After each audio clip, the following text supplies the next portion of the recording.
السلام عليكم ورحمة الله وبركاته. إذا لهانتين بقى وحمان تمام المقالة وجهها اللي بسوق بقبية شركة حسب البرواقة قيبتيس الشنال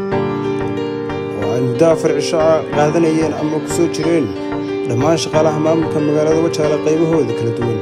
شكاس أو مهمة ديس وعياحي سيدي كله قاد لها دقالها وطن كانت يتيضع قونت لما شغالها dhinaca nabadgelyada iyo horumarka suuban hadaba shirka gabagabadiisa iyo gunaanadkiisa waxa ka soo qayb galay maamulka qaybahooda kala duwan iyo oo hogaaminayo